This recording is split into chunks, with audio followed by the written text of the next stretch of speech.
Waiting for the End of the World by Rash. So it's somewhere between Saturday night and Sunday morning clockwise. And I'm in a cinder block roadhouse called The Last Chance. And I'm playing Freebird for the 5th time tonight. But I'm not thinking of Ronnie Van Zant, but an artist dredged up from my former life, Willie Eats. And his line, surely some revelation is at hand. But the only rough beast slouching toward me is my rhythm guitar player, Sammy Griffin, who is down on all fours, weaving through the crowd of tables between the bathroom and stage. One of the greatest sins of the 60s was introducing drugs to the good old boy element of Southern society. If you were some Harvard psychology professor like Timothy Leary, drugs might well expand your consciousness, but they work just the opposite way for people like Sammy, shriveling the brain to a reptilian revel of aggression and paranoia. There's no telling what Sammy has snorted or swallowed in the bathroom, but his pupils have expanded to the size of dimes. He passes a table and sees a bare leg, a female leg, and grabs hold. He takes off an attached high heel and starts licking the foot. It takes about 3 seconds for a bigger foot with a steel-capped toe to swing into the back of Sammy's head like a football player kicking an extra point. Sammy curls up in a fetal position and blacks out among the peanut shells and cigarette butts. So now it's just my bass player Bobo Lingfollett, Hal Deaton, my drummer, and me. I finished Freebird, so that means the next songs are my choice. They got to have Freebird at least once an hour. Rodney said when he hired me, saying it like his clientele were diabetics and needed insulin. The rest of the time you play what you want, he added. I turn to Bobo and Hal and play the opening chords of Gary Stewart's Roarin', and they fall in. Stewart was one of this country's neglected geniuses, once dubbed Honky Tonk's white trash ambassador from hell, but one of the few critics who bothered listening to him. His music is 2 centuries worth of pent-up Appalachian soul, too intense and pure for Nashville, though they tried their best to pit his brain with cocaine, put a cowboy hat on his head, and make him into another talentless Music City hack. Stewart spent some of his last years hunkered down in North Florida trailer park. No phone, not answering the door. Every window of the hulk of rusting tin he called home painted black. Surviving on what songwriting residuals dribbled in from Nashville. Such a lifestyle has its appeals, especially tonight as I look out at the human wreckage filling The Last Chance. One guy has his head on the table, eyes closed, vomit drooling from his mouth. Another pulls out his false teeth and clamps them on the ear of a gal at the table. An immense woman in a purple jumpsuit is crying while another woman screams at her. And what I'm thinking is it's time to halt all human reproduction. Let God or evolution or whatever put us here in the first place start again from scratch because this isn't working. Like Stewart, I too live in a trailer, but I have to leave it more often than I wish because I am not a musical genius, just a 40-year-old ex-high school English teacher who has to make money, more than I get from a part-time job proofing copy for the weekly newspaper. Which is why I'm here from 7 to 2, 4 nights a week, getting it done in the name of Lynyrd Skynyrd. Alimony and keeping the repo man away from my truck. I will not bore you with the details of lost teaching jobs, lost wife, and lost child. Mistakes were made, as the politicos say. The last principal I worked for made sure I can't get a teaching job anywhere north of the Amazon rainforest. My ex-wife and my kid are in California.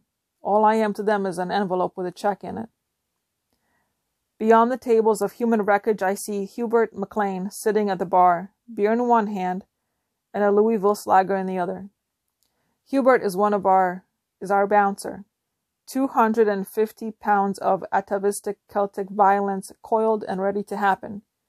On the front of the ball cap, covering his survivalist buzz cut, A leering skeleton waves a sickle in one hand and a black and white checkered victory flag in the other. This symbolism is unclear, except that anyone wearing such a cap, especially while gripping a 36-ounce ball bat, is not someone you want to displease. Sitting beside Hubert is his best friend, Joe Don Byers, formerly Yusuf Byers, before he had his first name legally changed. While it seems every white male between 14 and 25 is trying to look and act black, Joe Don is going the opposite way. A 23-year-old black man trying to be a skull-dipping, country music-listening good old boy. But like the white kids with their ball caps turned sideways and pants hanging halfway down their asses, Joe Don can't quite pull it off.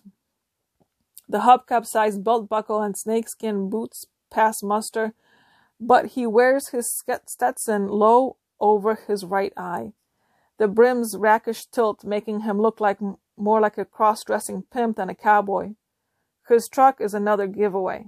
A Toyota two-wheel drive with 4 mud grips and a Dale Earnhardt sticker on the back windshield, unaware that any true Earnhardt fan would rather ride a lawnmower than drive anything other than a Chevy.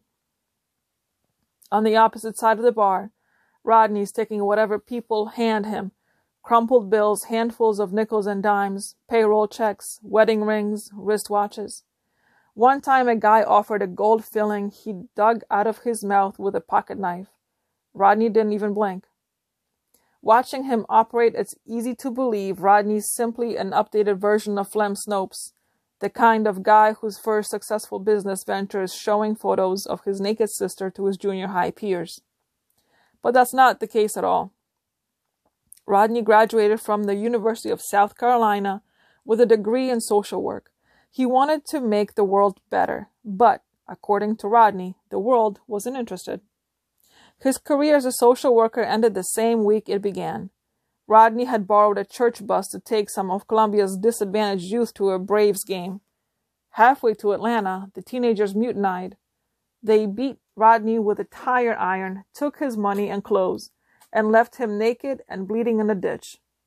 A week later, the same day Rodney got out of the hospital, the bus was found half submerged in the Okefenokee swamp. It took another month to round up the youths, several of whom had procured entry-level positions in the Miami drug cartel. Rodney says running the last chance is a philosophical statement. Above the cash register, he's plastered one of those Darwinian bumper stickers with the fish outline and 4 evolving legs. Rodney's drawn a speech bubble in front of the fish's mouth. "Exterminate the brutes," the fish says. Advice Rodney seems to have taken to heart. There's only one mixed drink in the last chance, what Rodney calls the Terminator.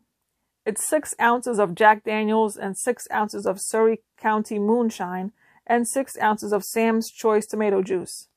Some customers claim a dash of lighter fluid is added for good measure. No one, not even Hubert, has ever drunk more than 3 of these and remained standing. It usually takes only 2 to put the drinkers onto the floor, tomato juice dribbling down their chins like they've been shot in the mouth.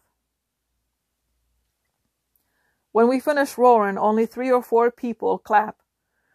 A lot of the crowd doesn't know the song or, for that matter, who Gary Stewart was. Radio and music television have anesthetized them to the degree that they can't recognize the real thing, even when it comes from their own gene pool. And speaking of gene pools, I suddenly see Everett Evans, the man that, to my immense regret, is 25% of the genetic makeup of my son. He's standing in the doorway, a camcorder in his hands. Everett lingers on Hubert for a few seconds, then various casualties of the evening before finally honing in on me. I lay down the guitar and make my way toward the entrance. Everett's still filming until I'm right up on him. He jerks the camera down to waist level and points it at me like it's an Uzi. "What are you up to, Everett?" I say. He grins at me, though it's one of those grins that is one part malice and one part nervous, like a politician being asked to explain $100,000 in small bills he recently deposited in the bank. We're just getting some additional evidence as to your parental fitness. I don't see no we, I say, just one old meddling fool who, if he still had one, should have his ass kicked. Don't you be threatening me, Devon, Everett says. I might just start this camcorder up again and get some more incriminating evidence. And I just might take that camcorder and perform a colonoscopy on you with it. Your daughter doesn't seem to have a problem spending the money I make here. What's the problem, Devon? Hubert says, walking over from the bar. This man's working for the National Geographic, I tell Hubert.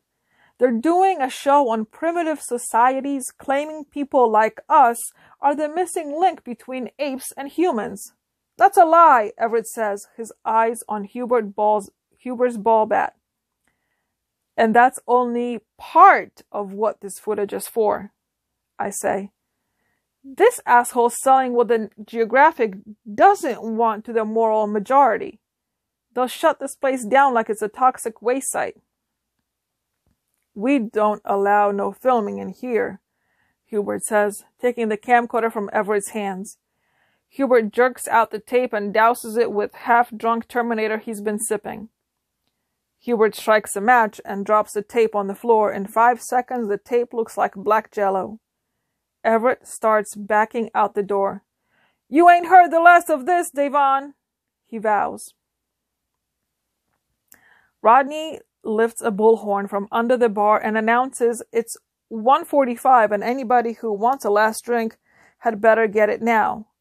There are few takers, most customers now lacking money or consciousness. I'm thinking to finish up with Steve Earle's Graveyard Shift and Dwight Yoakam's 1,000 Miles from Nowhere. But the drunk who's been using a pool of vomit for a pillow the last half-hour shift lifts his head. He fumbles a lighter out of his pocket and flicks it on. Freebird, he grunts and lays his head back in the vomit. And I'm thinking, why not? Ronnie Van Zant didn't have the talent of Gary Stewart or Steve Earle or Dwight Yoakam, but he did what he could do with what he had. Skinner never pruned their southern musical roots to give them national appeal, and that gave their music, whatever else, its failings, an honesty and an edge. So I take out the slide from my jean pocket and start that long wailing solo for probably the millionth time in my life. I'm on automatic pilot, letting my fingers take care of business while my mind roams elsewhere. Heads rise from tables and stare my way. Conversations stop. Couples arguing or groping each other pause as well. And this is the way it always is. As though Van Zant somehow found a conduit into the collective unconscious of his race. Whatever it is, they become serious and reflective. Maybe it's just the music's slow, surging build. Or maybe something more. A yearning for the kind of freedom Van Zant's lyrics deal with. A recognition of the human need to lay their burdens down. And maybe, for a few moments, being connected to the music and lyrics enough to actually feel unshackled, free, and in flight. As I finish Freebird, Rodney cuts on every light in the building, including some high-beam John Deere tractor lights he's rigged on the ceiling. It's like the last scene in a vampire movie. People start wailing and whimpering. They cover their eyes, crawl under tables, and ultimately, and this is the goal, scurry toward the door and out into the dark, dragging the past out and knocked out with them. I'm off the clock now, but I don't take off my guitar and unplug the amp. Instead, I play the opening chords to Elvis Costello's Waiting for the End of the World. Costello has tried to be the second coming of Perry Como of late, but his first 2 albums were pure rage and heartbreak. Those first nights after my wife and child left, I listened to Costello and it helped. Not much, but at least a little.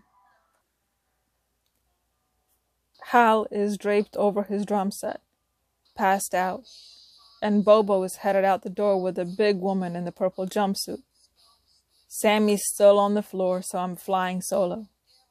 I can't remember all the lyrics, so except for the refrain, it's like I'm speaking in tongues, but it's 2 a.m. in Western Carolina, and not much of anything makes sense. All you can do is pick up your guitar and play, which is what I'm doing. I'm laying down some mean guitar licks, and though I'm not much of a singer, I'm giving it all I got. And although the last chance is almost completely empty now, that's okay as well, because I'm merging the primal and existential, and I've cranked up the volume so loud, empty beer bottles are vibrating off tables, and the tractor beams are pulsing like strobe lights. And whatever rough beast is asleep out there in the dark is getting its wake-up call, and I'm ready and waiting for whatever it's got.